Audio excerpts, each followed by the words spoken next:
Welcome to our final plenary session of the day, Art for Recovery. My name is Paula Tusiani-Eng. I'm one of the founders and executive directors of Emotions Matter, and I'm going to introduce our plenary session now with a few announcements. Hold on, I'm just going to share my screen. Okay, and I'm going to introduce our speaker, Ellen Mattesi. Ellen has been a professional artist for over 25 years. That includes fine art, illustration, designing fantasy spaces, children's interiors, puppets, sets, faux taxidermy, murals, visual displays, ornaments and gifts, and writing creative blogs. She also has been an art show. She was involved with Emotions Matter with our art show in 2017 and our virtual art show last year in October of 2020. She also has a family member with a loved one with BPD. And so we welcome Ellen now to be able to lead us through this art workshop and highlight the BPD experience through art. Hello. All right. I'm hoping everybody can hear me. Wow, what an intro. I sound incredibly qualified. Who knew? When you start looking at 30 years of experience, you go, wow, I did a lot of stuff. Whew. First of all, I am so thrilled and honored to be here today, to be asked to do this.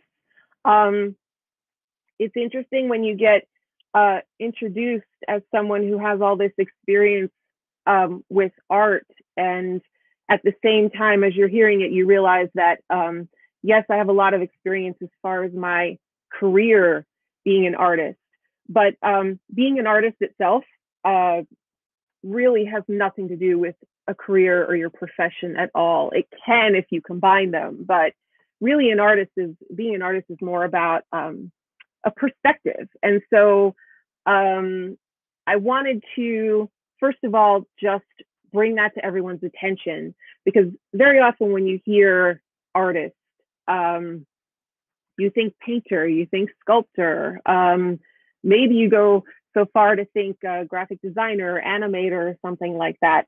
And that's true. Your experience as an artist can help you in many of these different kinds of careers.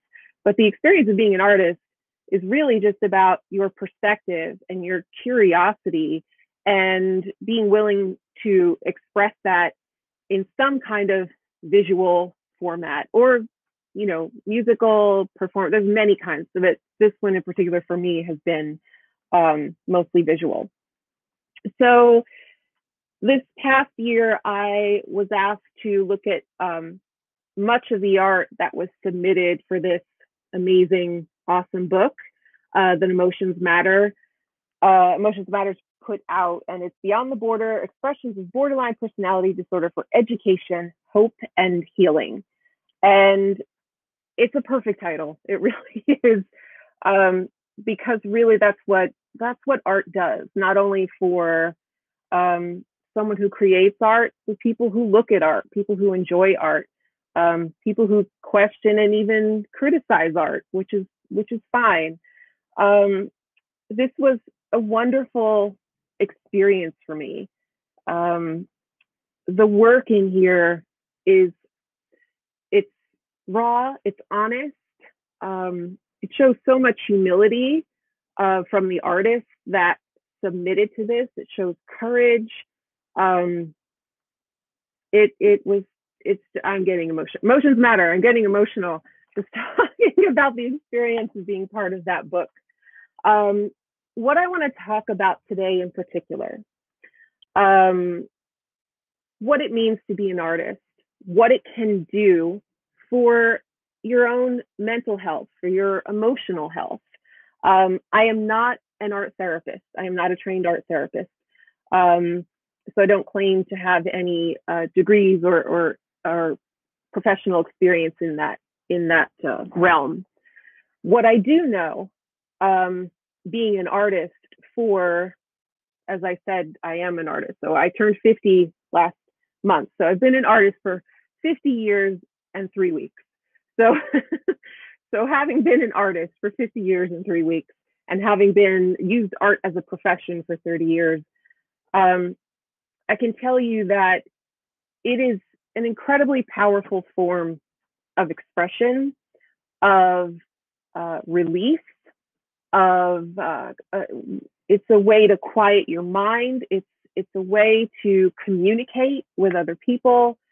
And I do have a lot of years of experience dealing with BPD in my family and dealing with the community of BPD. And it's ironic that I don't think I have actually met anyone with BPD who I didn't perceive as an artist, which I think is kind of interesting. There's, while it may seem, and it can be a hindrance at many times to have BPD, I've also noticed that people who are aware and are sensitive, there's an awareness and a curiosity there, and there's a gift in that.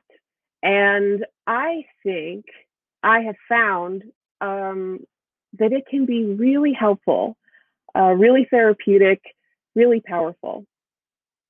So what I did for this particular section of this conference is I had the opportunity to interview 3 of the artists who contributed to this book. All 3 young women artists, which is also incredibly exciting in itself, because women artists are still an underserved community, BPD or not. They are 3 incredibly intelligent, creative, humble, yet incredibly strong and powerful women. And we talked a little bit about how they came to become, how they started to become artists when they noticed that it served them, when it started to impact their lives, and how it's affected them, and also where it's going to take them in the future if they choose to use it that way. So we're going to go through each of those interviews. They're all about just maybe under 15 minutes long, which was already hard to get it down to because the amount of knowledge and just all of the feelings they were sharing during these interviews, it was hard to cut it down. We were talking for quite a while. So I really hope you enjoy these 3 women. The first one we're going to be looking at is an interview that I did with Zoe Bosara, and I'm going to let her speak for herself. She's just a intelligent, nurturing, incredibly creative woman. And let's see, we're going to start right now with her. And please enjoy this interview. She is fantastic.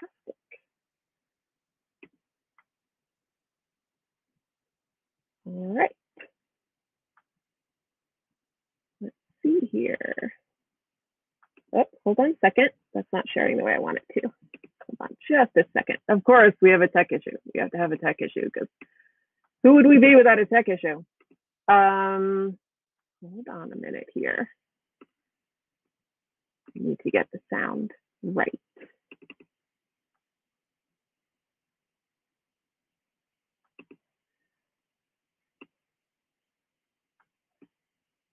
Let's try that again.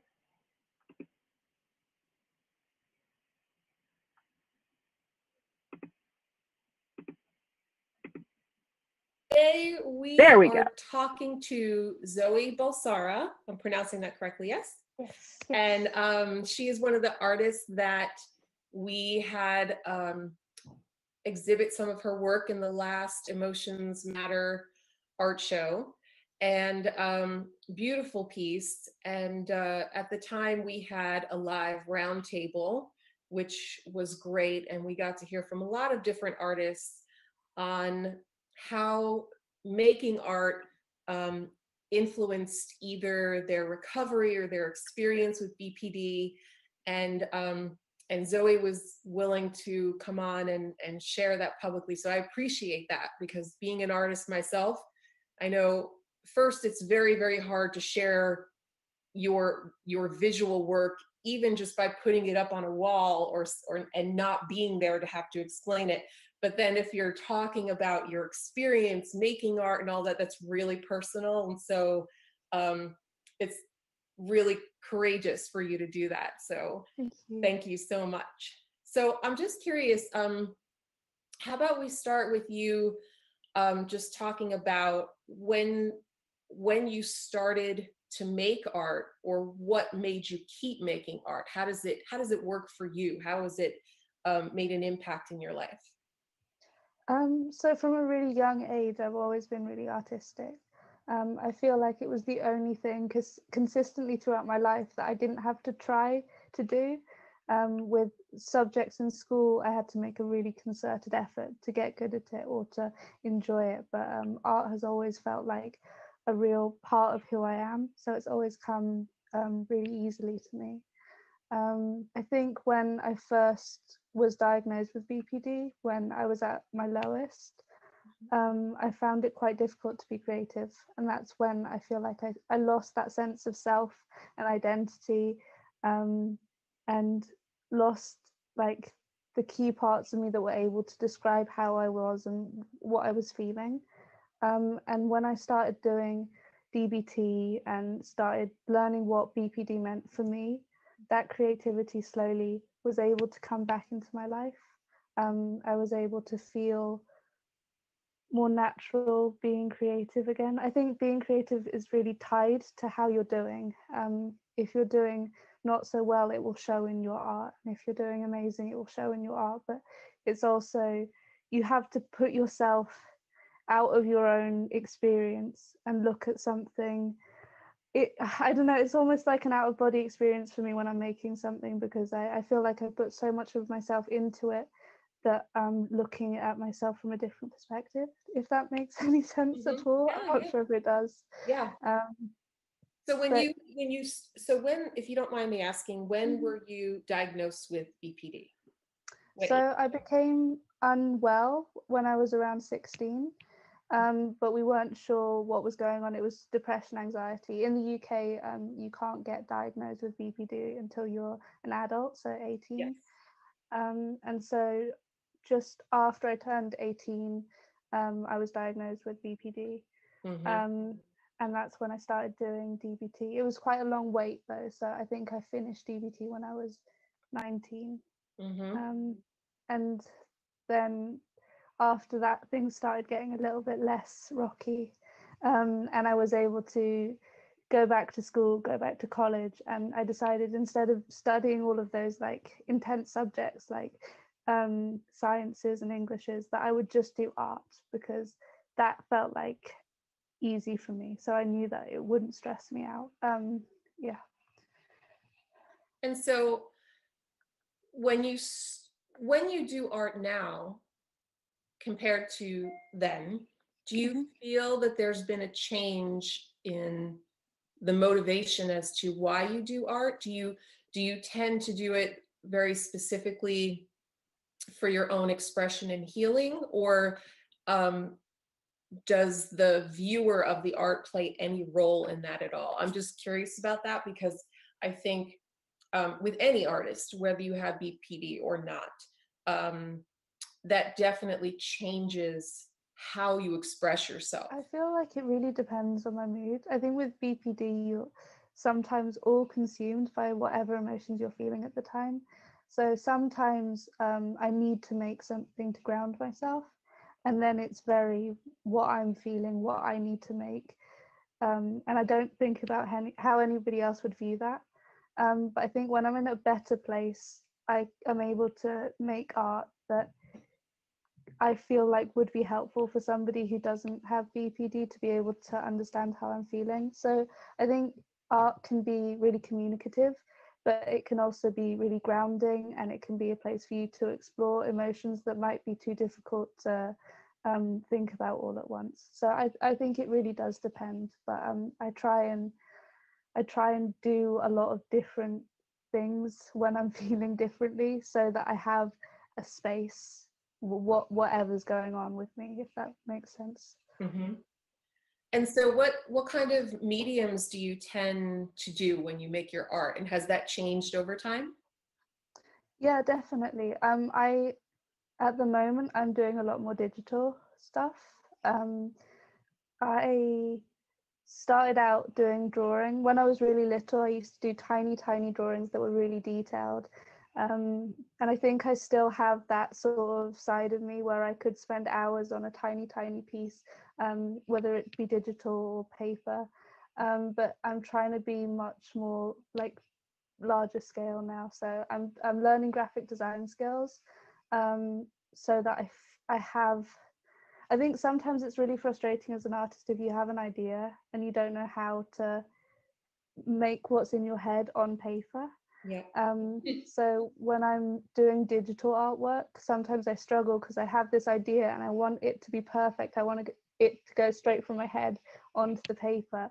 So I thought if I learn some graphic design skills, learn Photoshop, then maybe my communication will become more clear to other people. Yeah. Just having those skills in your arsenal are really useful. So I'm doing a lot of different things. I like swapping. I think as well for me, I'm going on to study illustration at university.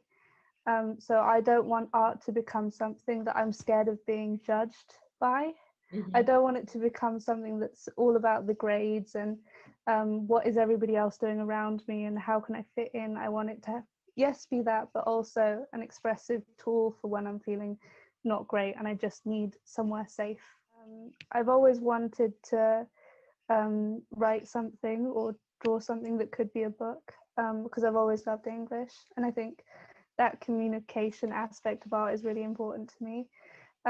Maybe it would be lovely to do something to help other people who have been through BPD so that they have something visual, because I think when I was first diagnosed with BPD, one of the most overwhelming things for me was I couldn't find resources that felt like they understood me. Like there wasn't stigma attached to it. It wasn't super scientific or really negative.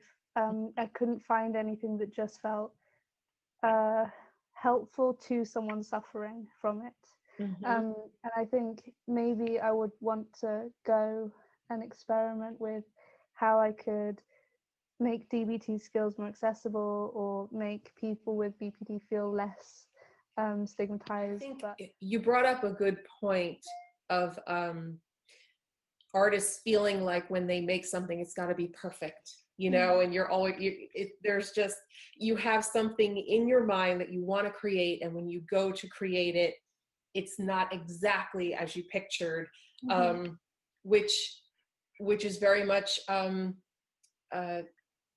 DBT in a way, because there's no black and white, right? And so there has to be, it's not about wrong, it's about that could be this or it could be that. So it's interesting because I think art is just a perfect parallel to that kind of idea of being able to like swim in the grays in between the black and white, you know? So so I think that's really exciting. And I think that's an important thing for people to know too, that they're really, yes, you can get better at a skill, and you can learn as you do more, and you're more prolific, and you can fine tune your skills. But as far as your imagination and what you want to create, I don't think any artist ever comes out with exactly, I don't know, maybe Picasso might say, that's it, that's exactly what I was going to do. But honestly, I don't think most artists, whether they have BPD or not, have that kind of confidence. It's very difficult. One of the things that I try to tell other artists is that if they do want to either become better at a skill, or if they do want to use this as a means of expression or communication, is to try to find some way to organize your life, your space, whatever it is, in a way where there's some element of trying to keep the materials that you use or some sort of medium close by and easy to use. Because, for example, I love oil painting, but that's a process, right? I mean, you're talking about everything on a palette and you know, linseed oils and turpentines and canvases, and it's like a huge setup. And then if you don't have space, you have to clear it down. So a lot of times, what I'll do just to make sure that I have that outlet is I will carry a sketchbook and 1 micron marker around with me. So what are some of the ways that you bring art into your space so that if you're feeling you want to do something right now, how do you make that easy for yourself? That's a really good question, because I think a lot of artists really struggle with the motivation to make stuff. I mean, I go through phases definitely where sometimes I'm really excited to make stuff and I want to make stuff all the time, and other times the idea of making something and it turning out bad just paralyzes me. And a way that I have tried to sort of curb that is I am trying to make something every single day, and I get that's not accessible for everybody. Not everybody can do that, but I think I'm in a good place at the moment. So I'm trying to just sit down, make something. Doesn't matter if it's bad. Doesn't matter if I don't have any inspiration. I used a random word generator, and I made like a list of over 100 words, and I go day by day and I choose one of those words and I just make something. It doesn't matter if it's like loosely connected or if it's like exactly on point, but I found that so useful. Wow. So you had a word generator. Yes. You have this list, and you, if you need to, you can just go and choose a word, and you pretty much choose to just go for it, and it's just there. I think that's brilliant. That's a brilliant idea. Thank you. That's brilliant. Yeah, because even if you have the paper and the marker, some people will sit down and go, I don't know what to do. So you've pretty much tried to any wall that might come up for you, you're finding all these little tricks to make sure that you can't cut out, you know, like yeah, no, exactly. And I think you have your medium, your words, that's awesome. I actually love art therapy. I think it's such an amazing tool, and it's not a very utilized tool, especially not here in the UK. It's very hard to get art therapy. I was really lucky because I was able to do art therapy when I wasn't very well, and I found it so amazing, because sometimes you don't want to talk about all of the things that are going on. Sometimes you just want to sit down and make, but be heard at the same time. And so it's definitely something that I'm looking into. I have planned where I would go if I wanted to take an art therapy course, and I do think it's a lovely thing to be able to help somebody communicate through art. I think a lot of people don't get the opportunity to ever explore their artistic side, and I think that's really sad, because art and emotions are so closely connected. Right. So if you struggle to express yourself emotionally, or you have all of these emotions built up, using art as a way to express yourself, I think could be really beautiful for those people. So yeah. Yeah. I don't know if you've ever heard of HSP, highly sensitive person. Yes. Yes. In the UK, there was a group that my mum found for me of HSPs, and there was a leader in that group who ran art courses. So once a week, you would sit down with a group of other people and just make something, and she would have like ideas of what to make each time, and then you would sit around in a circle and talk about that. And I thought that was amazing, because it wasn't therapy, so it wasn't very like serious, and you didn't feel that pressure of like, this is therapy, but you were with other people and you were communicating. And yeah, I thought that was lovely. So I think if people have the means to make art more accessible and use it in a therapeutic way, then it would be wonderful. Absolutely. So this piece, to me, I was trying to create something that I thought I would I would be able to communicate what I was feeling to somebody that had never experienced it. Specifically, my mum, she is amazing. She's been so supportive, but I realized that one of the hardest things for people who have never experienced BPD is they can't experience that intensity of emotion. So their point of reference doesn't include those feelings. So when you're trying to describe how you feel to someone, it might go completely over their head because that's just not in their realm of understanding. Mm-hmm. So I wanted to create something about emotional overwhelm, feeling all of these black and white emotions at the same time, and not knowing what direction you're in, feeling pulled in different directions. Mm-hmm. But I wanted it to feel joyful and happy as well. I think when people talk about BPD, there's a lot of negativity associated with it. But I think the beautiful thing about BPD is it allows you so much emotional fullness. And if you are in a good place and you have good people surrounding you, you can direct those things that might feel really negative into something that feels a little bit more positive. Right. I think people with BPD have amazing creativity, so much room for love and appreciation of friends and deep connections. And I think that's so beautiful. And I wish that more people talked about it, because when I sat down with people and I talked about it, it gave me a completely different perspective. I felt so much better about myself, so much more confident.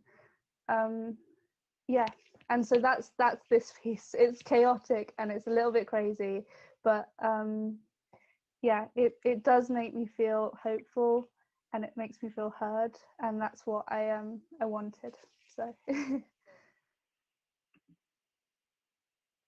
So proud of her. So proud of her. I love it. Zoe, thank you. Wow, she's such a light, you know. One thing that I realized that Zoe talked about a lot in that interview is art as a tool for expression and communication. She brings that up over and over. I'm so proud of her. One of the most amazing things that I think she said was towards the end, and I'm kind of paraphrasing a little bit, but she said BPD, the beautiful thing about BPD is the ability for people with BPD to have emotional fullness, and there's so much room for love. And I think that's amazing. Thank you, Zoe. That was fantastic. One of the things that you'll notice that I ask these artists, aside from their experience and what it does for them emotionally, is how they prepare their space or their environment to make using art as a tool accessible, very quickly and readily accessible. Because it can be as simple as having, you know, a sketchbook and a pen, or a notepad and a pencil by you. I carry that actually around with me all the time, which I think I mentioned in one of these videos. This is not about making necessarily huge, proper art, framing it and putting it up. Of course you can do that. Of course that's exciting. Of course getting published is exciting. But art is so personal and completely in your control. You can draw, write notes, do those kinds of things, and show nobody. You can crumple them up and throw them in a garbage can if you want to.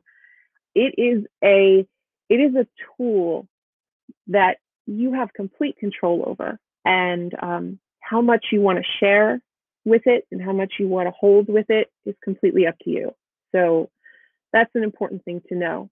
The next artist is Lisa Lachter, and she has taken her love for art in a completely different direction, which blew my mind when I started speaking to her. So we're going to hear from her next. She's fantastic. Today, we are talking to another artist from our Emotions Matter art show this past year. This is Lisa Lachter, who is an incredibly talented artist. And from what I remember speaking with you last time, one of the things that you were thinking about doing was possibly using your art to become a tattoo artist, but I'm curious to see what you've been doing lately and how art has been serving you, or how you've been using it for your own purposes. Definitely. Thank you for having me. And I am currently a trauma and consent informed tattoo artist in Brooklyn, New York. I have been drawing and tattooing for 2.5 years now. And I started drawing and tattooing because I was going through a really difficult time with my borderline personality disorder, and being in and out of inpatient units was really difficult for me. And that's when I sort of started drawing and getting into drawing. I was using it as a skill as well, like a distract DBT skill, when I was sad or upset. Mm-hmm. But it really helped me doing both. I was also going through, around 2.5 years ago, a lot of self-harm and struggling with that, and tattooing other people and myself really, and of course going to intensive treatment. It helped me sort of, those desires started to decrease the more that I tattooed others and other people. And I think I always was drawing and still draw for my emotions. Mm-hmm. It really helps me when I'm down or upset or angry. I like to draw cute and happy things. And then when I feel motivated and like feel good, I can draw more bodies, things that are maybe hopeful, and plants and nature and different things like that. I honestly go back and forth and draw different things. But I get a lot of inspiration from my life and my surroundings. I used to explore a lot of my sexual trauma with art, and then I started focusing more on my depression and my anxiety and my borderline personality disorder, and was focusing more on that. Yeah, I really think art has helped me in my journey through recovery. Mm-hmm. All the times that I was sad and upset, I would draw, and it helped me. It helped me stay focused from all the negative and scary thoughts I was having. It helped me be able to distract myself when I was needing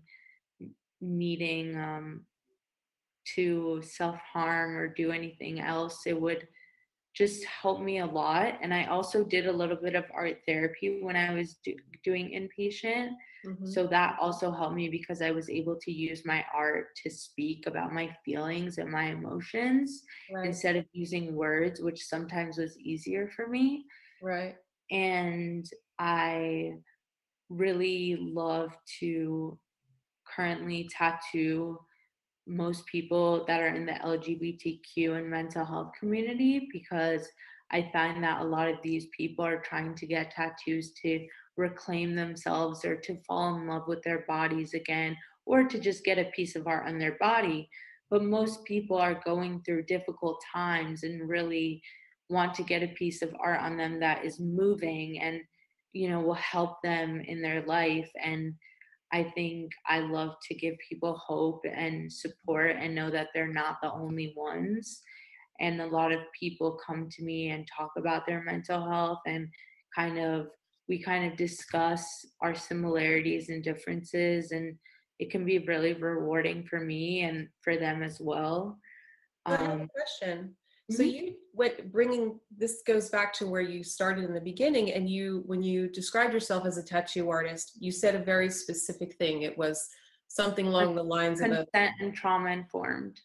consent and trauma informed. Mhm. So why do you use, how can you explain that to someone who wouldn't be able to connect that with tattoo art? Definitely.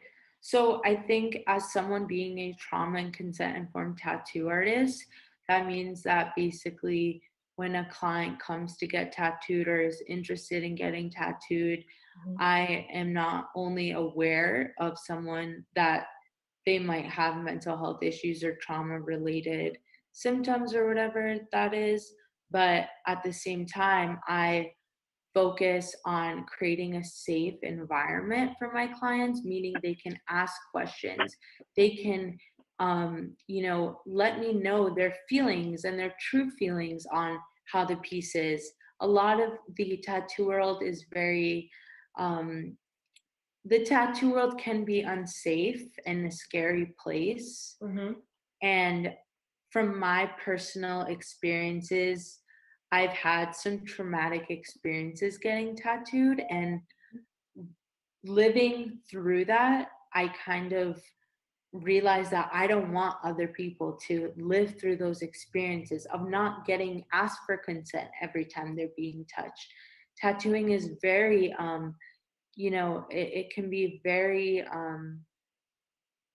it could honestly be traumatizing if it is not in a safe and comfortable space, because you are working with people's bodies, and consent is so important that I make sure to ask my clients, can I touch you now? I'm actually going to be putting in the needle now. Are you ready? Are you comfortable? How do you feel throughout the tattoo? And just kind of make sure that the person feels like their needs are being met, their desires are being met, and that they're comfortable. So it sounds like you're definitely empowering them, aside from answering the needs that you have for yourself in making this art. You're giving them this very powerful, really an empowering experience that I think now that's something that feeling, that emotion of being empowered, every time they look at that tattoo, they will have a feeling of how that felt. Right. Which is really important. It's because it's a reminder of the strength that they have within themselves that I think a lot of people with BPD doubt, Yes. So that's pretty powerful. It's really interesting the way you're describing all this. It's actually a really, really interesting tool, other than just creating art. You're offering them an experience and a symbol of a time when they were completely empowered and in control. Yes. So that's very cool. So it sounds like, this is very new. You're definitely one of the pioneers now with this new kind of idea. I'm curious to know, if you don't mind sharing on a personal level. So obviously you explained that you having some bad experiences, you use this as a form of really taking back control for yourself too, along with offering somebody else something. I'm curious to know what you feel like after you create a beautiful piece of art and put it on someone's body. So they're happy, they leave. What is that? I'm curious to know what that does for you. How does that feel? Yeah. Tattooing someone and having them walk out with a smile, with feeling like they just looked at themselves in the mirror and they're like, wow, I feel so much better, or wow, I love myself now, or they always say something positive. Right. And of course there are always some negatives here and there. That's life. Positives and negatives come with it.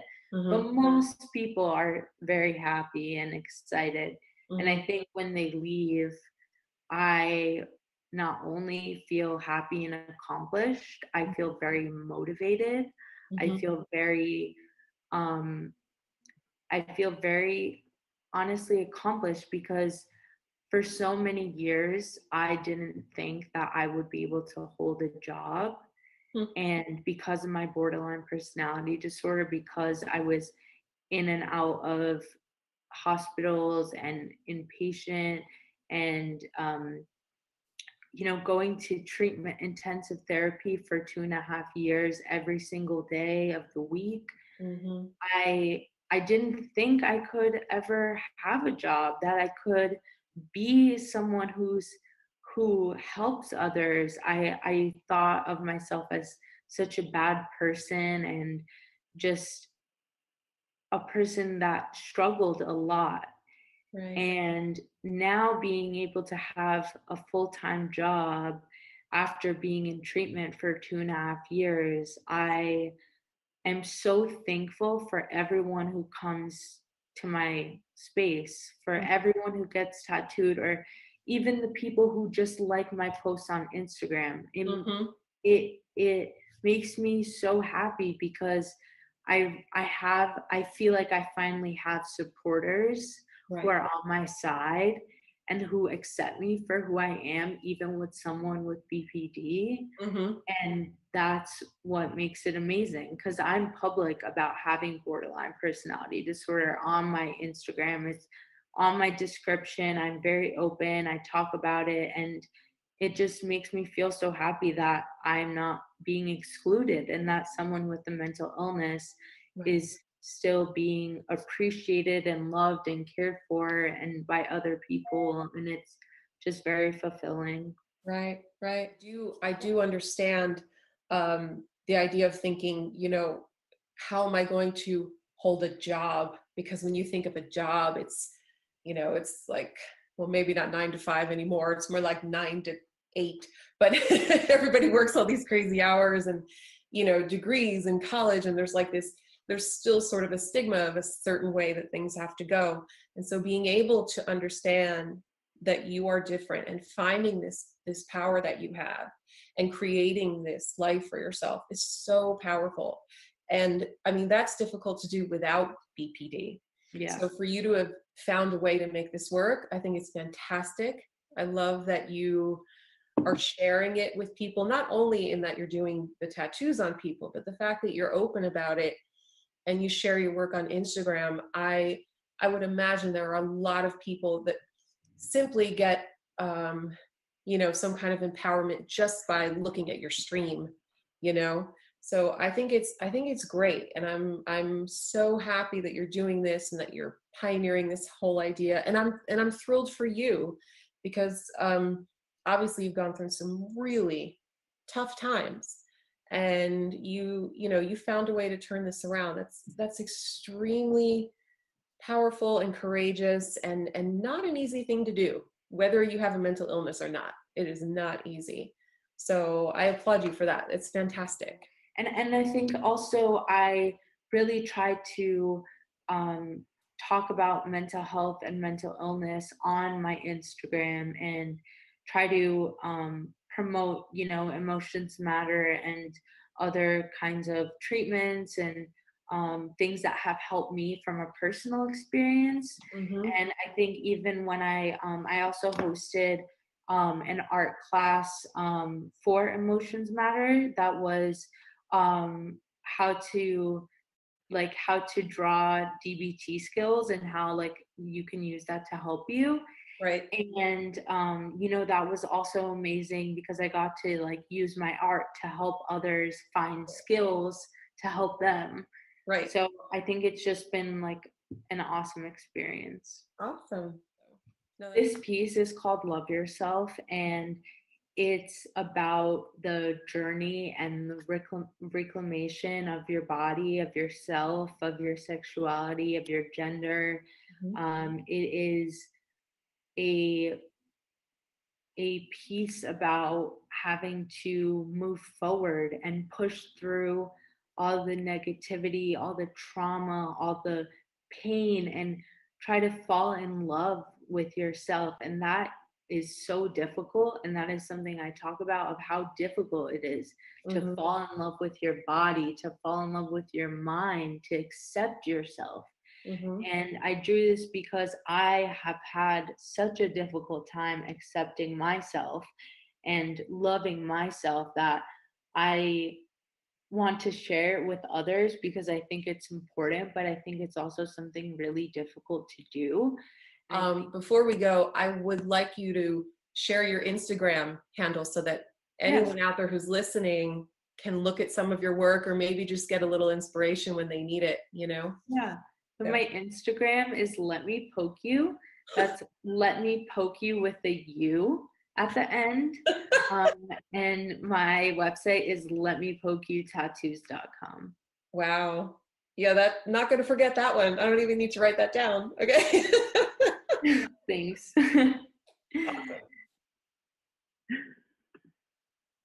Awesome. She's fantastic. Lisa's great. And one of her tattoos is one of the items in the auction that we're holding right now, and which I didn't know until this morning. So I might have to snatch that up, even though I'm on another coast. It gives me a really good reason to fly out to the New York area. Lisa really has taken art in a really different direction, and the fact that she focuses on specific people and has really designed a life for herself using art. You know, I can understand the idea that the fear with my family member of them not being able to hold a job and live a normal life, and how that would affect her success. And obviously, you know, as an artist, I can understand that there is no normal. We all create and design our lives, and to use what we're born with, whether it's BPD or whatever it is, to design that life is fantastic. Thank you, Lisa, again. That was really a mind-blowing interview with you. You guys, you three women have made my job so easy when it comes to presenting at this conference. I barely have anything to say. So our last interview is with Emily Myers, also a young woman with a piece in the book, and she's just fantastic and fun, and has so much honesty and humility in her interview. So enjoy Emily Myers. One of the artists that we're speaking to is Emily Meyer, and she had a piece also in our recent Emotions Matter art show and book. And welcome, and thank you for taking some time with us. This is great, and congratulations again on having a piece in the book. That was a really powerful piece, first of all. Thank you, I appreciate that. Thank You're you. welcome. So I think one of the things that we're mostly talking about today is what creating art or making art does for you, or why you do it, and how it might connect to your diagnosis of BPD. Well, personally for me, I've always had a dream of being an art therapist, actually, in the future. It's something that I'm really passionate about because, especially during COVID in the past year, setting up like therapy appointments has been difficult. So I've been using art as a therapeutic tool, basically. I have been painting constantly, digital drawing, like all this type of stuff. And I just think it's really helpful to have an outlet for your creativity. And even if you're not a super creative person, just for your emotions in general, like just to have an outlet of something to, because with BPD, it's like having this overflow of emotions and you don't know where to put it all. So when you have art, you're able to just put it all on a canvas or all down on paper or all in a sculpture, and it's just really helpful, and I think it's really beneficial for a lot of people, especially children too. Yeah, I definitely agree. So what did you always do art since you were very young, or something you sort of tried and picked up later in your therapy? How did you come about starting? I was always like a creative artistic kid. Like I always used to write and draw, and I was really into composing music in high school. But then once I got older, after my diagnosis and when I went to treatment at a facility for my BPD, there was actually this like art therapy program there.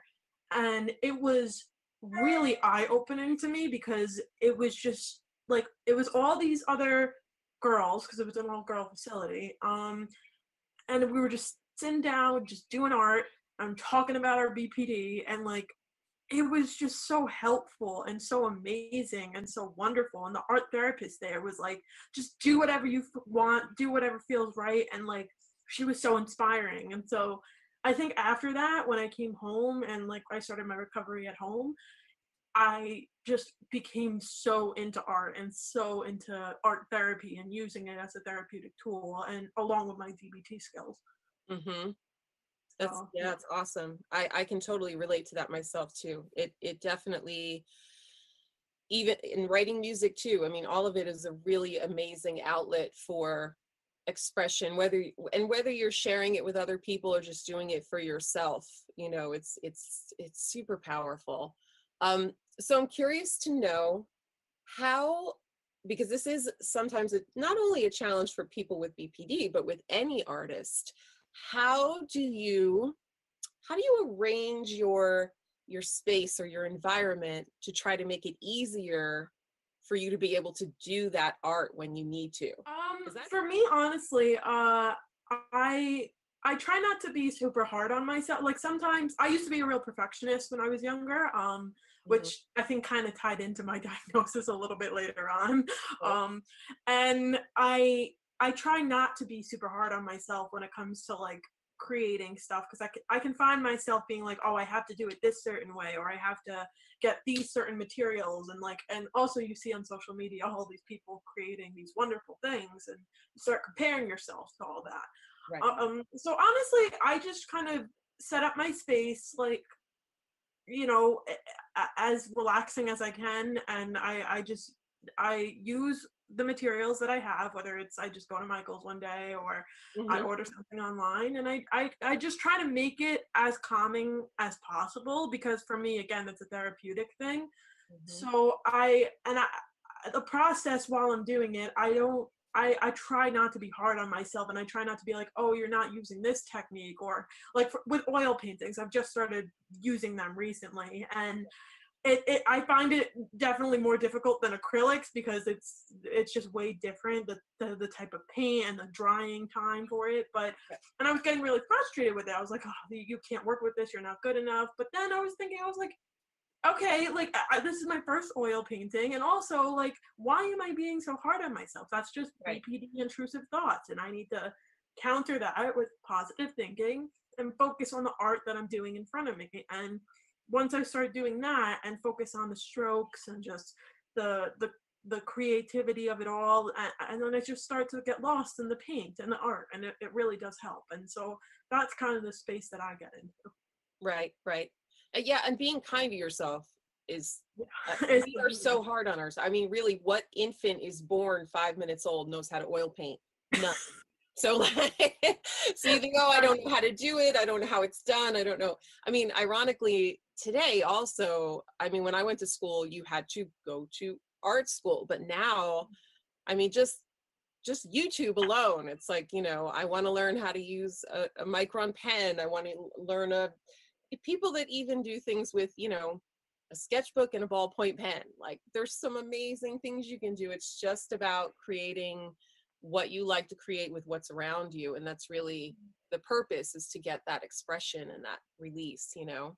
For sure. I feel like sometimes the best sketches or things that I did was back in high school, and all I did was have a pen in my notebook, and in class when I was actually having unbeknownst to me BPD moments, like in the middle of school, and I would just, you know, just sketch out my emotions, and like some of those sketches, I look back at them, they're like the most powerful things. And like, I had no training, I took like 2 art classes in high school, so like it's all about kind of just like getting yourself and your emotions and who you are out there on paper or canvas or whatever outlet.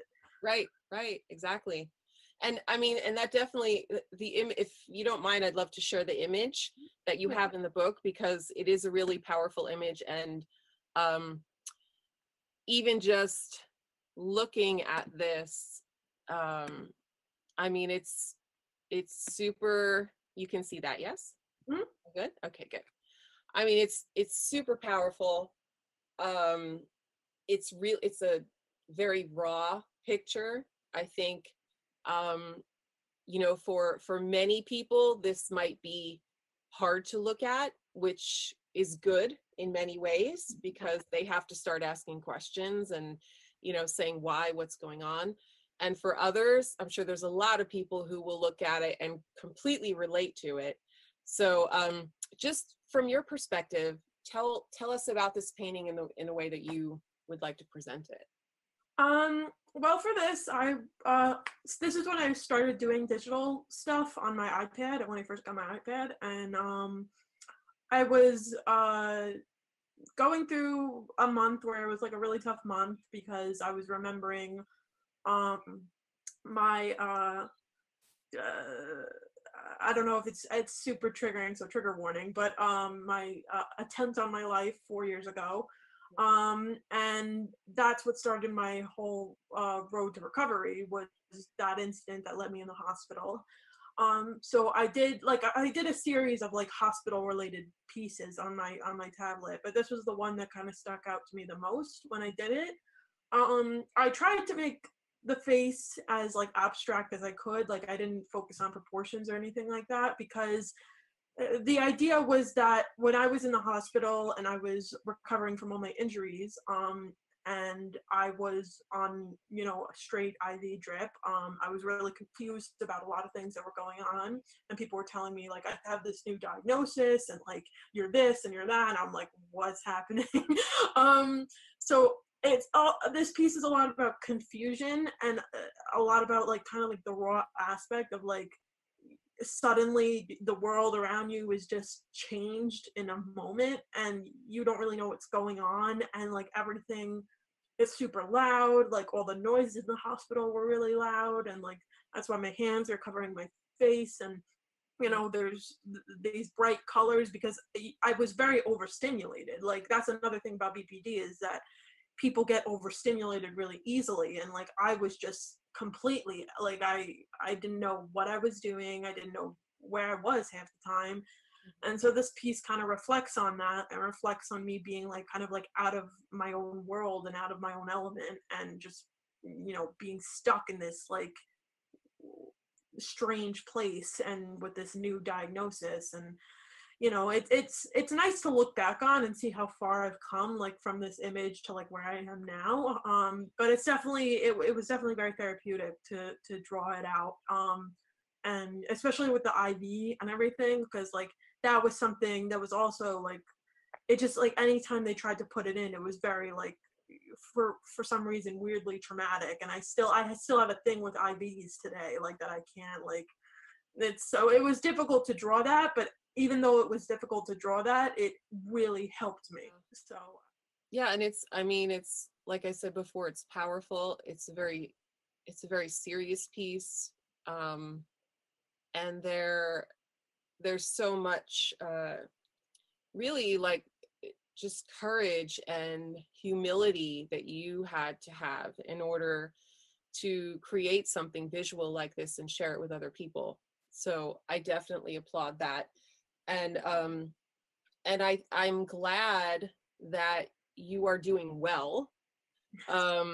me too. I'm very happy that you're doing well.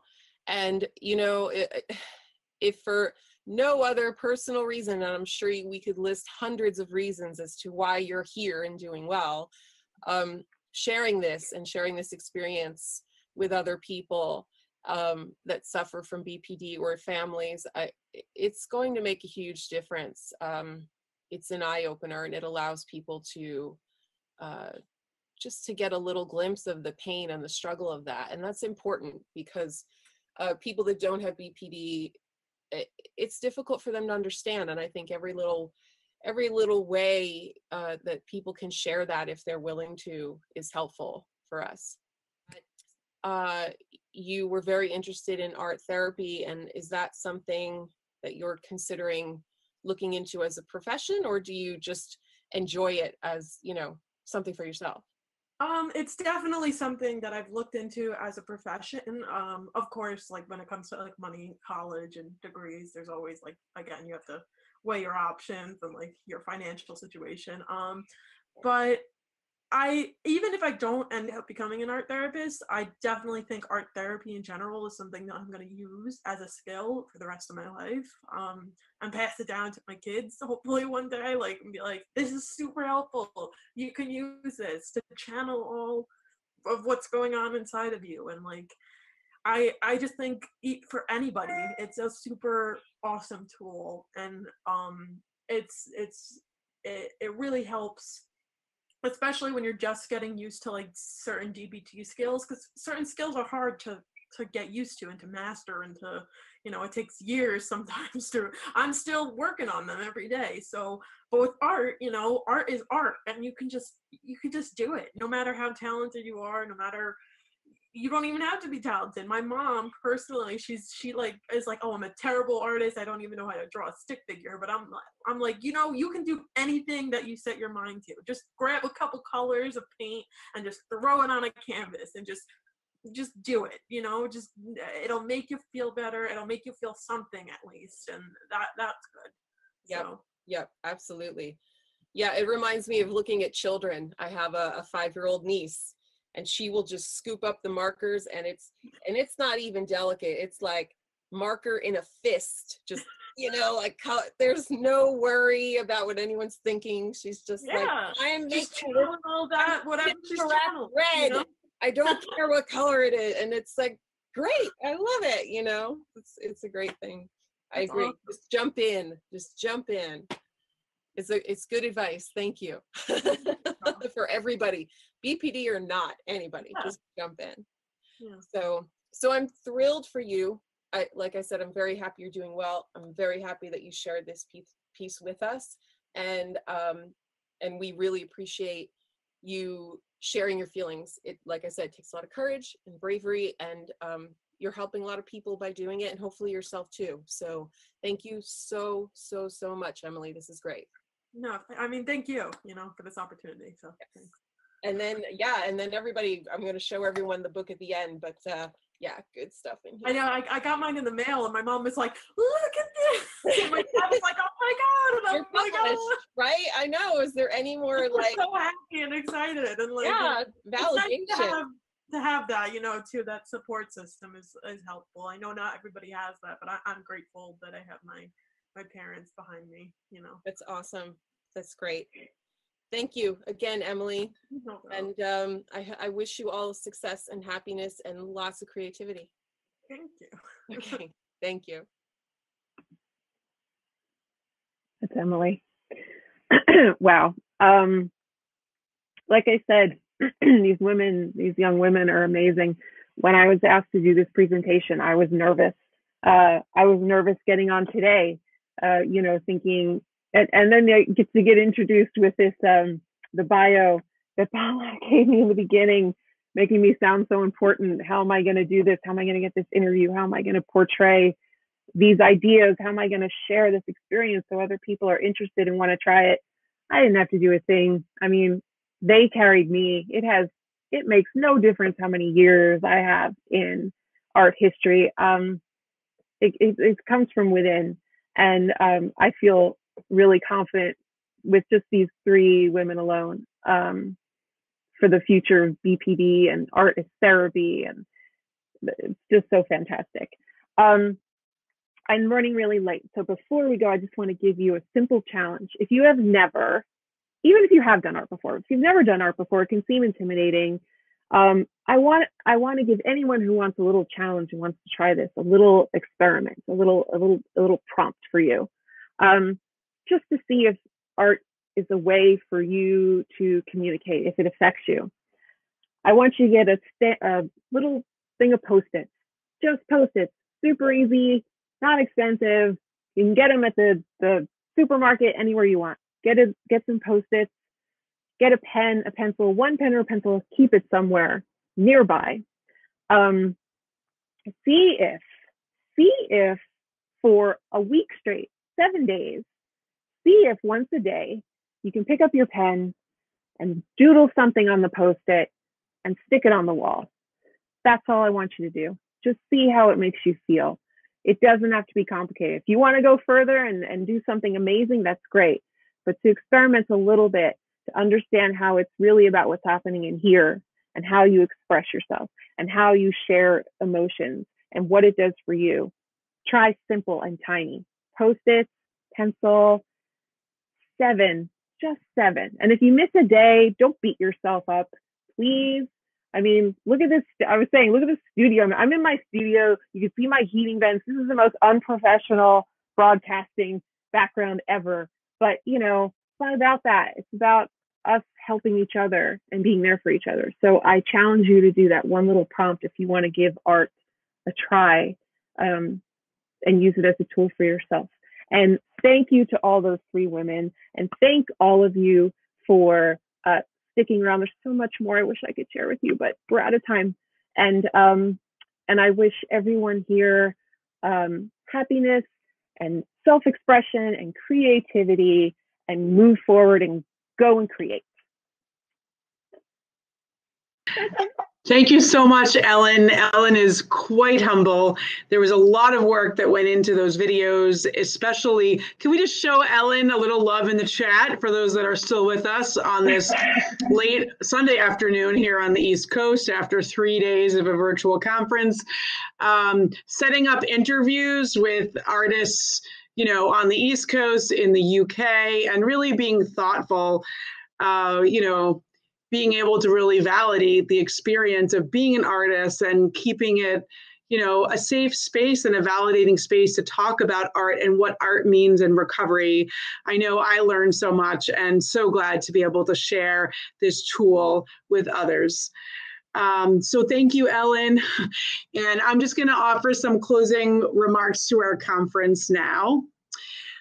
So it has been a fabulous 3 days. Hard to believe we've been together for 3 days, everybody, since we started. It seems like a long time ago when we had our theater experience with the Big Apple Playback Theater on Friday night. But it has been a fabulous 3 days. From stigma to strength, understanding borderline personality disorder from diverse perspectives. We've had theater, we've had musical performance, we've had artists, we've had a found poem being performed. We've talked about a film. We've had phenomenal panels. We've had 45 people with lived experience and clinicians working together to provide some really special conversations about BPD and recovery. We've had some conversation cafes to really highlight the needs of underserved communities, and so much more. So we hope you've enjoyed this journey with us. You will receive a survey in your inbox if you haven't already at some point early this week. A lot of our presenters are already emailing me and texting me saying, how did I do? Did you get any feedback? And we know how important feedback is for this community. We want to validate and be able to give feedback. So we do ask when you get the survey, fill it out. Let us know how you experienced our first ever BPD Fest. And we do take, you know, feedback seriously, because we're going to need your input as we move beyond COVID, which I'll talk about in a few minutes. We'll have to consider, do we consider doing virtual programs like this in the future? And so we do value your feedback on this experience. And so, yeah, when you get that survey, please do fill it out. And, you know, I want to share a short video with you now about Emotions Matter. The past 3 years, our May event has always been a walk in New York City, and it's been an in-person event. Well, actually, last year we were virtual, but the 2 years prior to that, we were in person. And we are now in this virtual space, which has been this gift. But I want to just remind ourselves our potential to be as a community as we shift from being able to be virtual and in person again. So I'm just going to share this very short 2-minute video now.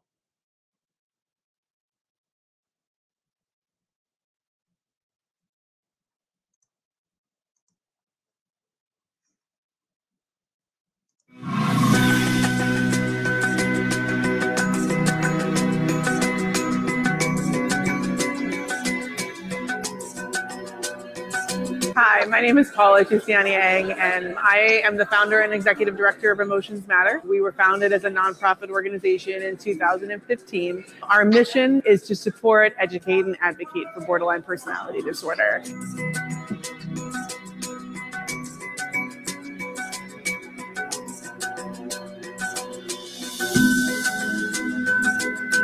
What is borderline personality disorder? Imagine you had third-degree burns all over your body, right? And if you had actual third-degree burns, you go to the burn trauma ICU. Miracles happen there. We save people on the brink of death in crippling pain, and we take that pain very seriously. We can see those burns. In BPD, the burns that you're covered with are invisible. We created the Walk for BPD where people, no matter where they were in the community, they could just come out and be together. I'm walking today in support of my family member that has BPD and in support of everybody with BPD.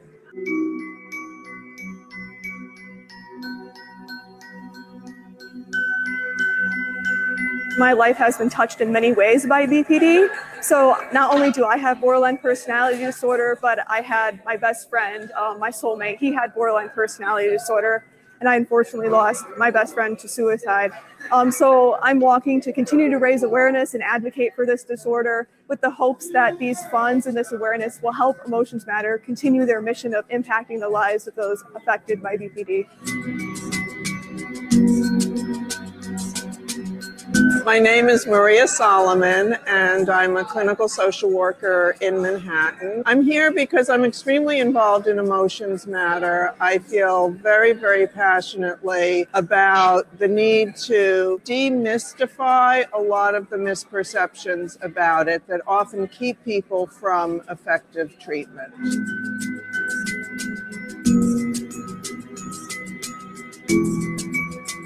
When I found my passion and purpose, I figured out that I wanted to live. When I advocated for myself in my recovery, I began building that life worth living. I started focusing on the things beyond the borderline. 10, 9, 8, 7, 6, 5, 4, 3, 2, 1.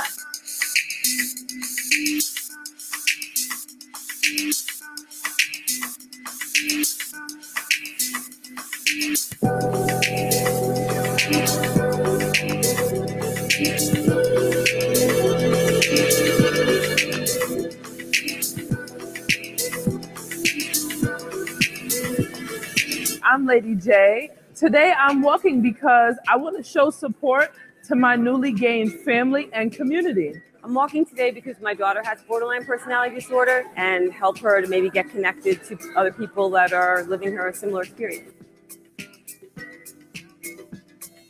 If there's one thing I could change about BPD in society, it's definitely the stigma and the treatment accessibility. They're definitely impacted by each other. So a lot of this stigma leads to treatment inaccessibility, and for me, it took me over 6 years to access treatment.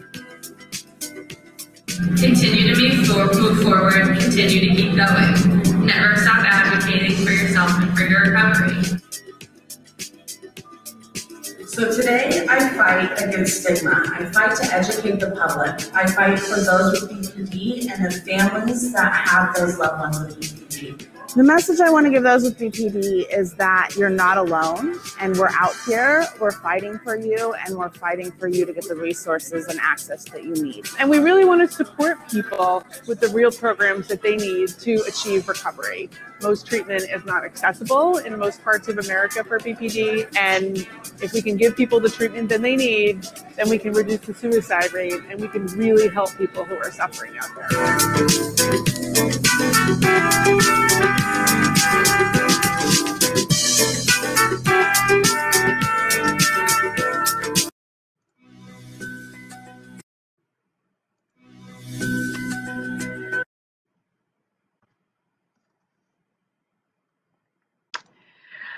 So I'll stop sharing for a minute. It's actually quite emotional to see that video, because at Emotions Matter, we've really been virtual since February of 2020, which was the last month that we held our in-person meetings in New York City. And all of our volunteers, I haven't seen any of our volunteers or board members since then. We've been operating completely virtually, other than the times when we're in the office. But it's emotional to see everybody in our community physically, and I do hope we will see everybody again soon. And what I wanted to share with you is that all of the topics that you saw over these 3 days have come from things that we've done over the last couple of years. We've held 2 art shows. We hold Writing for Recovery workshops. We hold a BPD Connections meeting once a month, where we have those with lived experience as panelists talking on different topics around recovery.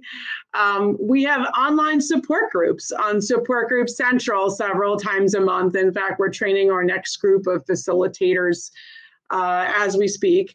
And so all of what you've seen over the last couple of days comes from the work that we've created. And we said, when we were trying to pivot and say, well, we can't do a walk again this year, and we don't really want to do a walk virtually, how can we continue to connect people in this virtual space and do what we do to bring it to a larger audience? And that was really the genesis for an idea of a virtual conference. Let's jump into this virtual space and see if we can bring people together and hold a conference.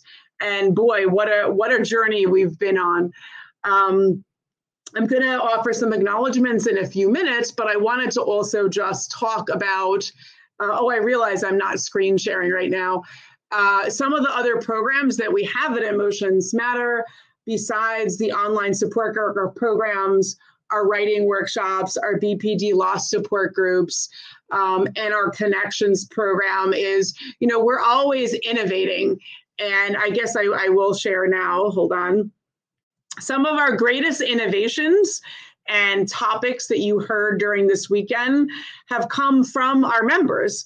Our board members all have lived experience of BPD, either as people with BPD themselves, as family members, or as professionals. And when we sit around the table and we say, what are the needs of our community, we come up with ideas. So that is how all of our programs developed.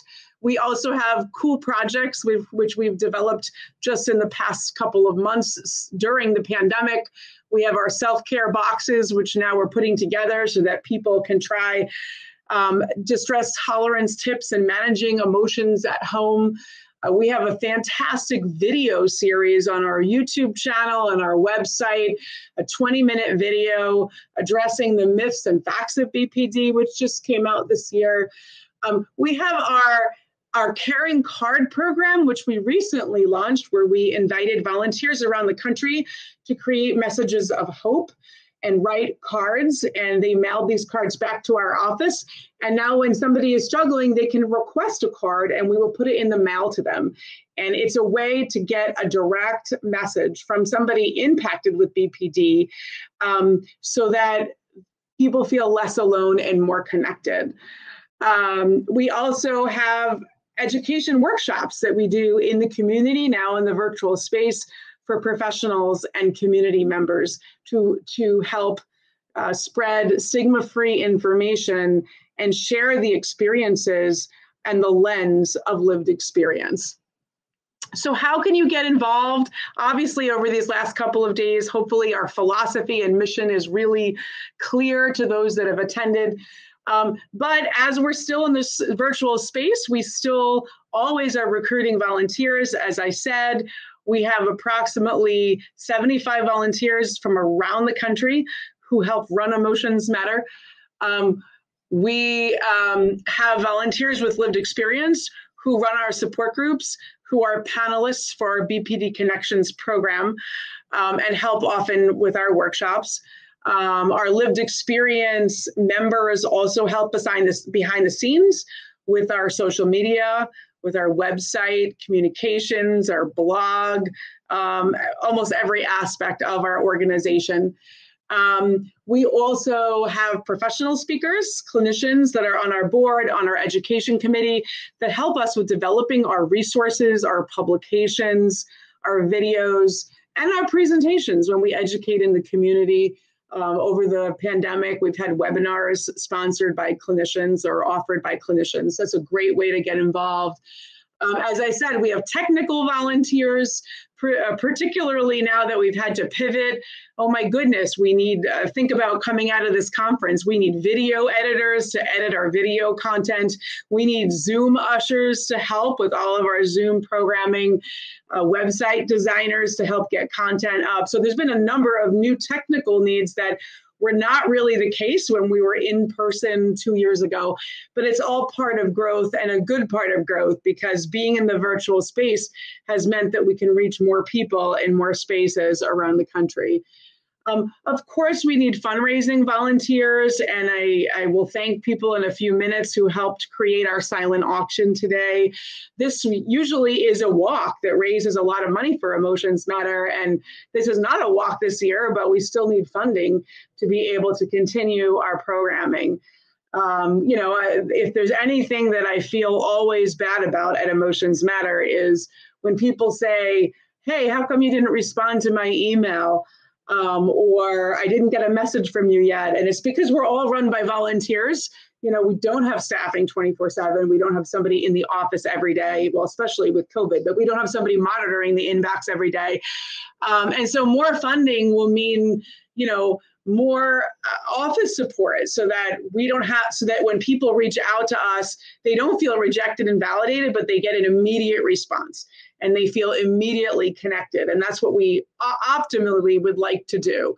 So funding is extremely important. You know, as I said, we offer all of our programs to those with lived experience for free at no cost, because we believe that unfortunately, not all disorders are created equal. When you have BPD, it's very expensive to get treatment, and we want people to put their resources to getting the treatment that they need to get better, and we don't want people to have to pay for peer support programs.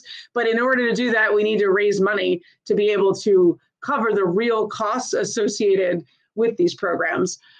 So if you have a skill set in fundraising and creating new marketing materials, things for our web store, grant writing, any kind of way that you can help us to get the message out there about the quality work we do, and to be able to help us get the funding that we need to continue this work, you can let us know and join our fundraising team.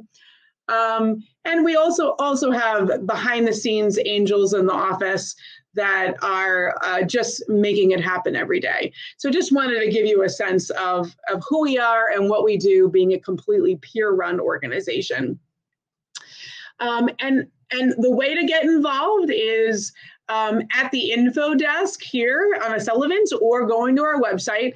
We have a get involved form that you fill out, and then that gets sent to us. And then our Melissa Ferdinando, our volunteer coordinator, will follow up with you, or you can email our inbox and we will get back to you.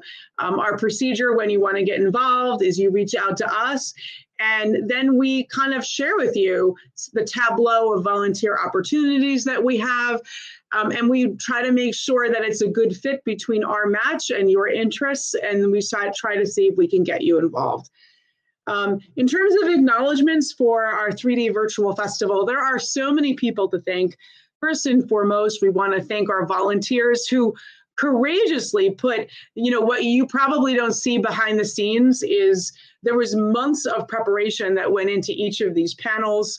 The panels met as small groups 2 and 3 times to really develop their conversation questions and materials, and they work very hard to prepare their panels. Our plenary speakers, we went back and forth many times with working on the presentations, the video records. So this all happens because of the work of so many people. Let me first by thanking our sponsors who helped us cover the costs with it for this event: New York Presbyterian Hospital, the Francesco and Mary Giambelli Foundation, McLean Hospital, Splash Car Wash, the Menninger Clinic, the Clearview Treatment Center, Amanda Smith, Hope for BPD, New England Personality Disorders Association, Eastern Essential Services, Melody Benefits, Wolfpacking Marketing, Fitch Group, and Kirkland Risk Group. We are deeply grateful for our sponsorships. I see there are a few questions in the Q&A, and I will try to get them in a moment. Let me just finish my acknowledgements. So I want to thank our board of directors, most especially Sarah Rosenberg, who you met at the start of the day today, and Melissa Ferdinando, who has been manning our Emotions Matter booth. They're our vice presidents of Emotions Matter, and they have been integral to making this conference happen. Thank you, thank you, thank you, Sarah and Melissa, for your hard work, your diligence, and every time I doubted that we would be able to pull off a virtual event, you said, no, we're going to be able to do it, and you provided the support that I needed to make this happen. And you have very discerning eyes for detail. Again, it wouldn't have happened without you. And everyone on our board of directors, we had a phenomenal fundraising team, Michael Blankman, Gwen Brown, Kristen Valbush, and many others, Dan Hofert, Catherine Dishner, many in-kind donors who donated to the auction today. Annie Bao, Melissa Ferdinando, Lisa Lochter, Cassidy Dishner, Lizette and Josh Rosen, the Tusiani family, the Rosenbergs, and more, and phenomenal companies that donated their products because they felt that their products could be used by our BPD community and to support our mission. I want to thank our support staff, Beth Karcher, our bookkeeper, and London Harp, our administrative assistant, who were vital behind the scenes. I know that there were so many going back and forth with waivers, et cetera, but they made it all happen for us in the way that we needed it to. Ken McIntosh on social media and Angelica Gillespie in Michigan, and Ken's up in Montreal. We have volunteers all over the country remotely. Annie Bao, of course, who designed our flyers, and B2 Ciani, who worked on our blog for this event. So thank you so much to our communications and support staff. Thank you to the Pro Bono Legal Partnership, who helped us with all of the legal waivers and disclaimers that we needed to be able to run this event. And of course, Apple Playback Theater for being with us on Friday night, and then a Sullivan's Platform for all of their technical assistance. I hope I haven't forgotten anybody, but just know that we are incredibly grateful for all of those who made this possible. And let's see, I'm seeing a couple of questions, so I'm going to go to the Q&A. I see Carolina is saying just in the chat, are the conversation cafes going to be available? In terms of video content, we will be downloading the videos from the plenary sessions and from the panel discussions. And we will, in the weeks after the conference, be uploading them to our YouTube channel. Our conversation cafes were the only part of the weekend, in addition to the Theater Performance Friday, that were not recorded because we invited people, as opposed to the plenaries and what's happening right now and the panels where people were just communicating via chat. Those were experiences where people were invited to share their stories in a more public way. And so they were not recorded to protect the privacy of those who shared. But those who were in the conversation cafes did take notes about the needs of the community that were expressed. They're going to be sharing those notes with us. So if you're interested in knowing more about what happened and what was discussed in those cafes, please be back in touch with us and we'd be happy to speak with you further. Let me just see if I can bring up the Q&A. Our YouTube channel, I wish I could say I knew it off of the top of my head, but it's Emotions Matter Inc. INC. If you put the INC on the end, that is where you will find us on YouTube. You can also go to our website, and in the drop-down menu on our website, we have a video tab, and you'll see some of the tabs, some of our videos, and that will also take you to our YouTube channel. So Lydell, I hope that that is helpful information. Virginia, would you consider international volunteers, especially now? Well, our social media volunteer is in Canada. So yes, we do have international volunteers. And you saw Zoe, one of the artists who spoke in the last plenary, is from the UK. And then yesterday, Brody was from Australia. So, we try to connect people as much as we can. It often just takes a little bit of work to work with the time differences, but Zoom has allowed us to do so much more now. So be in touch with us, Virginia, if you'd like to get involved. And how long will the recordings be available? Well, once, again, this is why it may take a few weeks for us to get you the recordings, because we have 30 days after this event to be able to download them from the Sullivans. We may have to edit some of them so that our plenary speakers are broken up into, so if you just want to listen to that speaker, we can break it up into segments, and then we have to add some of our disclaimers to them. But once we get them on our YouTube channel, they will be available forever as part of our video library, and then you will be able to share them. That's a great question. And I believe Brittany's question was answered already by one of our volunteers. I think Lisa's information is also in our auction, and she's a speaker. So if you go into the speaker's profile, you can get more information about Lisa, who's a tattoo artist and one of our volunteers. So I don't see any other live questions. Again, thank you so much for being with us and taking, this was such a huge gamble for us. We said, are people really going to attend a virtual conference over 3 days? And that's why we decided instead of one long day, we would split it into shorter segments, because it's so hard. I feel it myself. It's so hard to be sitting in a chair or watching a screen for a very long period of time. But we appreciate the time that you took to be part of this experience. Again, we welcome you to our Emotions Matter community. We hope this is hello. We'd like to get to know you better. Please reach out to us and let's stay connected. And as I said, everything that we've done at Emotions Matter for the past 5 years has been because of the people in our community who wanted more, who've had more ideas, and have been part of making our dreams a reality, including a virtual conference. So have a great weekend, everybody, and we hope to see you in the future. All the best to you wherever you are on your BPD journey. And again, we're glad that you connected with us. Take care, have a great weekend, and thanks to everybody for making this possible. Bye-bye.